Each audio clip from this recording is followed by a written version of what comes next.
दोस्तों, देर रात जब हम सब गहरी नींद में थे तब राजधानी लखनऊ के वीआईपी इलाके की सड़कों पर किसी ने बड़े बड़े होर्डिंग्स टांग दिए।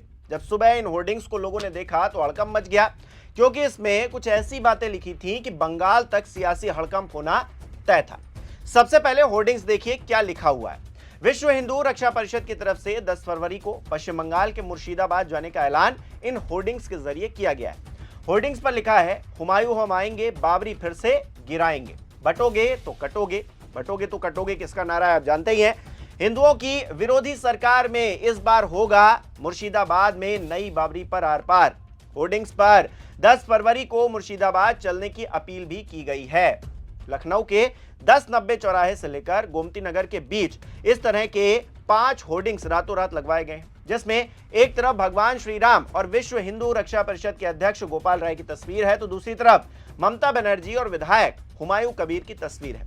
हुमायूं को बाकायदा बाबर का गेटअप पहनाया गया है, उसी की तरह दिखाया गया है। विश्व हिंदू रक्षा परिषद के राष्ट्रीय अध्यक्ष हैं गोपाल राय। उन्होंने कहा है कि पश्चिम बंगाल में विधायक हुमायूं कबीर ने 11 फरवरी से मुर्शिदाबाद में बाबरी मस्जिद का निर्माण शुरू करने की बात कही है। इस वजह से हम लोग 10 फरवरी को यहां से मुर्शिदाबाद जाने की तैयारी कर लें। 10 फरवरी को हम लोग यहां से निकले, 11 फरवरी की सुबह प्रदर्शन करें, जरूरत पड़ने पर हुमायूं कबीर की कब्र खोद देंगे, वहां की हिंदू विरोधी सरकार को उखाड़ फेंकेंगे। इस तरह की बयानबाजी करते हुए नजर आ रहे हैं हिंदूवादी संगठन के लोग।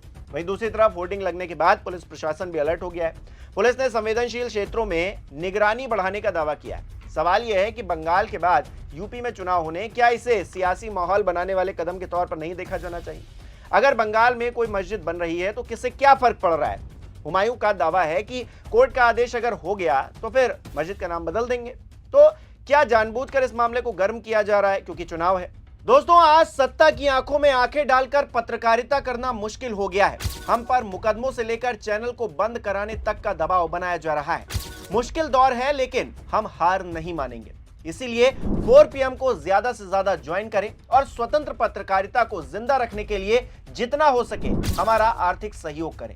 उम्मीद है कि आपके सपोर्ट से ये जंग हम जीत कर रहेंगे। हुमायूं कबीर ने मुर्शिदाबाद के बेलडांगा में 6 दिसंबर को अयोध्या की बाबरी मस्जिद की तर्ज पर बनने वाली मस्जिद की आधारशिला रखी थी।